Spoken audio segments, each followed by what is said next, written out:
A genuína geração de energia do sistema Wing Chun tem sua origem no relaxamento, denominado Fong Song.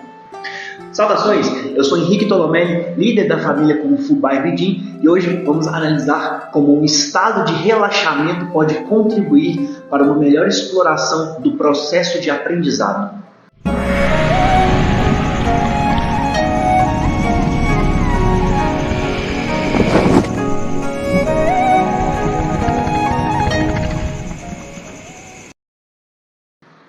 Os mestres do passado costumavam advertir: iniciantes não devem fazer força.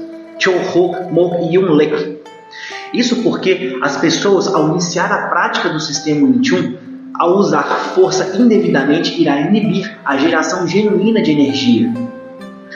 Contudo, é através do foco mental apropriado que podemos perceber como a energia é manifestada ao longo do corpo, permitindo assim que a verdadeira energia possa ser cultivada pelo praticante de Wing Chun. Assim, o domínio básico do sistema Wing Chun, Siu Yun Tao, apresenta a arte de focar apenas no que é realmente importante. Eu particularmente prefiro interpretar esse Kingkyuchi como aquele que inicia um aprendizado não deve aplicar força. Dessa forma, torna-se mais fácil distinguir o que é o iniciante de um sistema e de uma etapa que compõe esse sistema, pois um praticante que está no domínio Siu Yun Tao é um iniciante do sistema Wing Chun, e um praticante recém-admitido no domínio Pacheontou é um iniciante daquela etapa, mas não do sistema como um todo. Assim sendo, ambos não devem empregar força. Todo ser vivo é contrário à morte, e o sistema nervoso simpático ativa as respostas de lutar ou fugir, que são liberação de cortisol, adrenalina, noradrenalina, aumento da frequência cardíaca, respiração rápida e rasa, pupilas dilatadas, aumento do foco e estado de alerta, etc., preparando o corpo para lutar ou fugir de uma situação que ameace a vida. Portanto, como eu disse, toda a luta está associada à morte, e o interessante é que o combate simbólico tem a capacidade de nos colocar num estado específico de tensão, ou seja, de lutar pela vida. O grande desafio é aprender a relaxar nesses momentos de crise, para que assim possamos transpor essas barreiras psicoemocionais para que o processo de aprendizado seja melhor explorado. A guerra é o cenário mais rico em se falando de estado de tensão. Se o praticante consegue se manter relaxado nesse ápice da tensão, naturalmente ele irá desenvolver condições de transpor essa habilidade para outros cenários da vida. Quanto mais alto o nível de Kung Fu, mais disposto o praticante estará a encarar novos desafios, mas não para ficar tenso, mas para continuar desenvolvendo essa habilidade. Parte desse processo multifacetado de relaxamento é justamente não fazer força, para que uma leitura da situação seja muito mais clara. E ao adotar essa linha de pensamento de combate simbólico, o praticante cria um cenário o qual terá condições de um aprendizado muito mais rico. Se você é um iniciante, entenda o iniciante como um praticante há menos de um ano daquela etapa. O foco principal é o aprendizado neuromotor, ou seja, o aprendizado da técnica.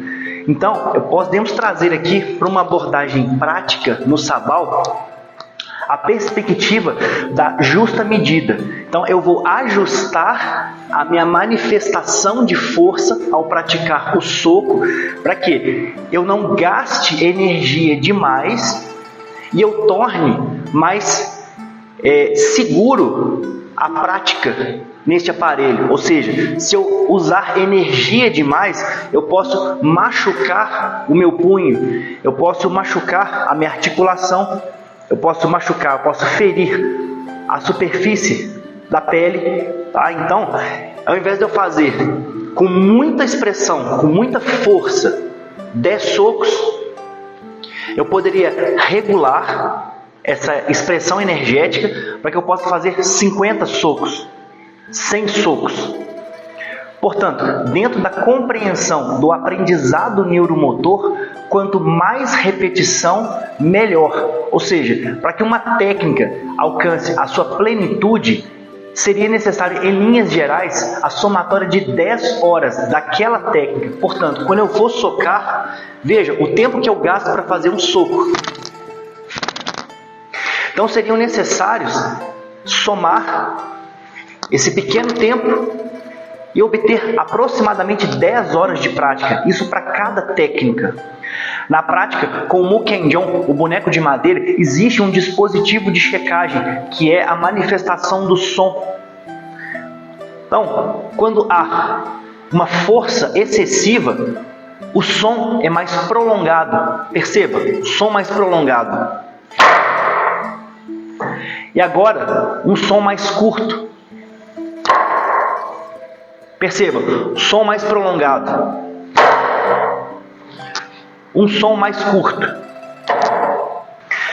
Parte do pensamento de não fazer força, não forçar, é justamente não forçar um resultado. Por exemplo, num exercício 2 a 2, o mais simples possível, de Paksal, a referência deve ser a linha central e cotovelo baixo. Então, quando o meu oponente disparar, eu preciso manifestar uma energia em direção à linha central, na qual o meu lado direito se mantém no lado direito, ocupando o centro, e o lado esquerdo mantém essa referência da linha central vindo do lado esquerdo.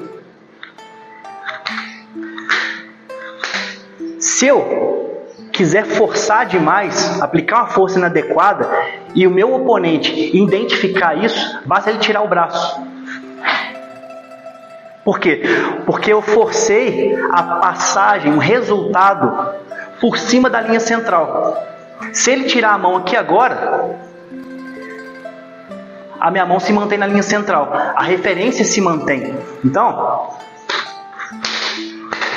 se eu fizer uma força demais, é facilmente perceptível.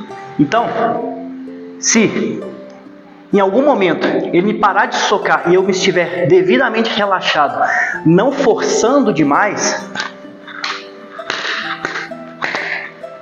eu não perco a referência. Veja, isso não aconteceu. Então eu me mantive dentro do quê? Da referência que a linha central determina para mim.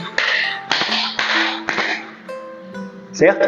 Então eu estou devidamente ocupando a linha central. Imagine que eu estou com uma fera aqui presa comigo. Eu vou lhe orientar como proceder quando ela te atacar. Então eu solto essa fera em sua direção. Dificilmente você conseguirá se defender. Por quê? Porque quanto mais próximo da realidade, mais longe você estará do potencial de aprendizado. Iniciantes não devem fazer força, é uma forma de trabalhar a ansiedade.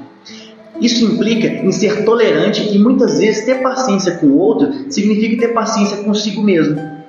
Respeitando assim o princípio da individualidade biológica, que determina que cada organismo reaja aos estímulos de um programa de treinamento de maneira individual, compreendendo que cada pessoa possui diferentes graus de facilidade e de dificuldade. A respiração lenta e profunda, que é o oposto do que vemos numa situação de luta ou fuga, é uma poderosa aliada no controle da ansiedade, pois essa respiração voluntária irá aos poucos diminuir a expressão do sistema simpático, restabelecendo assim as funções do corpo. A ansiedade em si não é ruim. A ansiedade ela tem a lógica da preparação de algo que está por vir. E se preparar para algo é parte de uma empreitada de sucesso. O excesso é que é ruim, pois compromete negativamente o preparo. E você, percebeu como um estado de relaxamento é capaz de contribuir na manifestação genuína de energia e, portanto, no potencial de aprendizado? Converse comigo, deixe aqui nos comentários, terei prazer em responder a todos eles. Um forte abraço e até o nosso próximo encontro no Ichigo Kinkyuchi.